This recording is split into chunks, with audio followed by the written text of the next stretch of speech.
judges in this state haven't got a raise in 10 years. I think this is across the board. Americans on the whole are feeling this.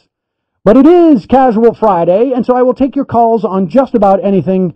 Let us start in New York City. Line 10, Janeane in New York City. Hey, Sam. Long-time caller, first-time fan. Well, how are you? Well, if it isn't my old friend Janeane Garofalo. Yes, I was turning the radio dial, and I stumbled across your stuttering tones, and I thought, what the Sam hell? No pun intended. And then Lauren apprised me of this suspension thing, and I am so disenchanted. First of all, I was disenchanted with the corporate ownership of this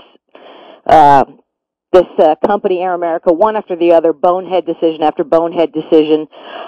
Suspending Randi shows such weakness, and maybe they claim that they don't want to be represented that way.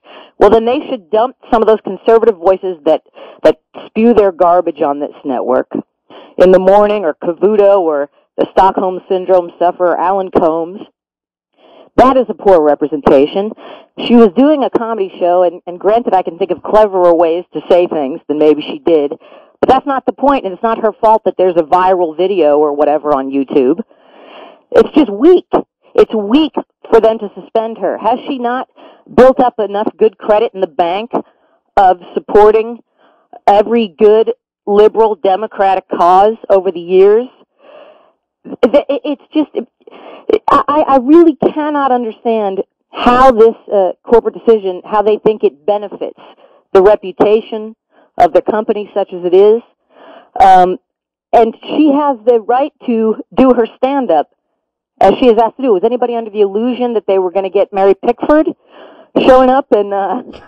You know what I mean? Mary Pickford, the old-timey reference there for some of you. Yeah, I'm not sure. Some of you older folks. We're now in... hello, Chattanooga 534. Mabel, get me. Well, you were the one with the Hoovervilles. Thank you, Herbert Hoover. Well, I know, but that was a fairly recent... Right. The old Hooverville.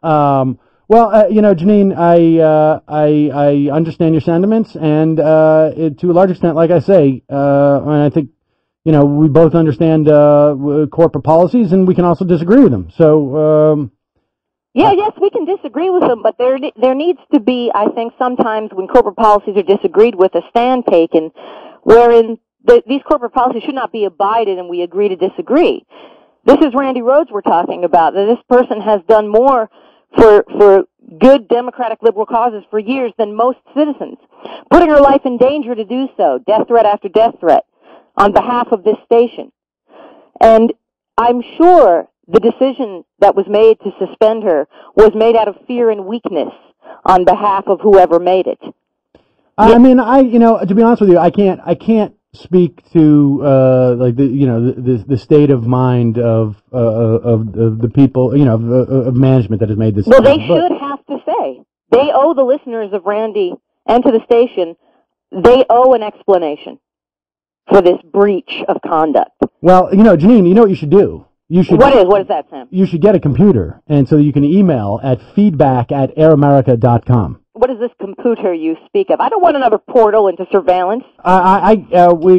We should talk later, because I'm actually now getting emails of for some reason people email me with your media requests. Well, I'm very popular, Sam. I'm very well liked. All right. Well, Janeane, it's good to talk to you. Thank you for calling in. No, thank you for being on the show, but I do think management needs to go on the air and explain themselves. All right. Well, you can tell them I said that. I will. I will. I have a computer. I will drop that in the company's suggestion box. Please do. All right. I'll talk to you later, Janeane. Thanks for calling.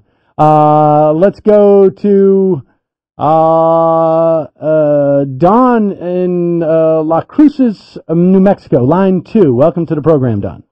Yeah, hi, Sam. Hi. I actually, listening to Janeane, I had an idea that you might want to try to recruit Chris Lopresto and get some techies and have them run a ninja attack up on the corporate floor and, kind of tape that guy who made this decision into his leather chair and wheel him down in front of you and stick a microphone in his face and a set of headphones on him and let him answer my questions. But why not Zero? Why not Kalo is on the later shift? Zero is on now.